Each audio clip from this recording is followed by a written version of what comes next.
Plastic recycling का जो है वो मैंने और मेरे हस्बैंड ने सोचा, जब मैंने एनवायरनमेंट के बारे में पढ़ा कि प्लास्टिक बहुत ज़्यादा जो है हमारे ज़मीन को बहुत ज़्यादा नुकसान दे रहा है और हमारी आने वाली जनरेशन ने भी इसी ज़मीन पर रहना है, तो क्यों ना इससे कोई ऐसी चीज़ बनाई जाए जिससे हमारे कुछ प्लास्टिक ग्लोबल वार्मिंग के मसले जो हैं वो किसी हद तक हल हो सकें। बच्चों के बिल्डिंग ब्लॉक्स से जो है ये आइडिया आया था। जब बच्चे ब्लॉक्स से खेल रहे होते हैं और वो ब्लॉक्स कभी हमारे हाथ में भी आ जाएँ तो हम कुछ ना कुछ उसको जोड़ के बना ही लेते हैं। कंस्ट्रक्शन का बहुत ज़्यादा वेयर एंड टेयर है, चाहे वो घर हो, स्कूल्स हो, इंडस्ट्रीज़ हैं, ऑफिसेज़ हैं, हॉस्पिटल्स हैं, चाहे कोई भी सेक्टर ले लें, वहाँ पे कंस्ट्रक्शन का काम हर जगह बहुत ज़्यादा होता है, वेयर एंड टेयर होता है, क्योंकि हमारे यहाँ पे लैंड की कॉस्ट इतनी ज़्यादा हाई है कि हम ये सोचने की जगह कि दूसरा लैंड लेके उस पर अपनी फैसिलिटी बनाएं, हम ये बोलते हैं जो ऑलरेडी है उसी को डिमोलिश करके रिकन्स्ट्रक्ट करते हैं, जिसमें हमारा बहुत सारा सीमेंट और कंक्रीट का इस्तेमाल होता है। और सीमेंट और कंक्रीट के जब हम ब्रेक उसको डिमोलिश करते हैं तो बहुत ज़्यादा हमारे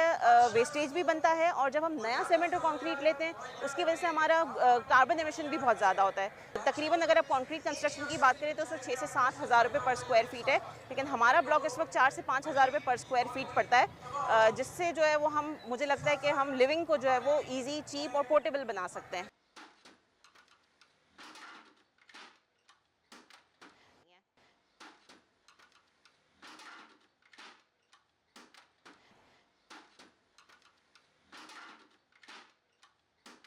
तो इन ब्लॉक्स का फ़ायदा ये है कि जब आप इससे अपनी कस्टमाइज्ड रिक्वायरमेंट के मुताबिक जैसा चाहें रूम बनाएं, स्पेस बनाएं, डिवीज़न बनाएं, टेम्प्रेरी ऑफिसेज़ हो गए। अब जब हम मेडिकल सेंटर की बात करते हैं तो वहाँ लैब्स भी चाहिए, स्टाफ रूम भी चाहिए, ओपीडी सेंटर्स भी चाहिए। कभी उनको कोई रूम रश के हिसाब से बड़ा करना है, कभी कोई स्पेस छोटा करना है, प्राइवेसी चाहिए होती है रूम्स के हिसाब से। तो इन ब्लॉक्स से जब हमने उनको ये कंस्ट्रक्शन करके दी तो ये उनका एसेट हो गया। अब वो कभी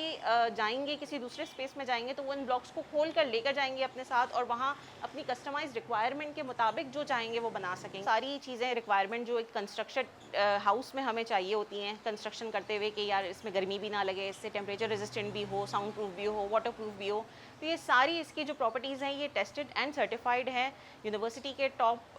पॉलीमर डिपार्टमेंट के टॉप पीएचडी डॉक्टर्स से हमने इसको टेस्ट किया है, सर्टिफाई करवाया है। ये साउंड प्रूफ हैं, ये हीट इंसुलेटेड ब्लॉक्स हैं। ये तकरीबन 130 डिग्री पे जाकर डी शेप होना शुरू होते हैं। ये मेल्ट नहीं होते हैं, बहुत हाई टेम्परेचर पे होते हैं, बट डी शेपिंग की भी जब हम बात करें, अगर आप कराची का टेम्परेचर देखें कि इतना हाई टेम्परेचर है, लेकिन अगर आपके रूम में एसी चल रहा है और बाहर इस वक्त धूप का टाइम है तो ये 0 डिग्री ऑफ हीट ट्रांसफ़र है।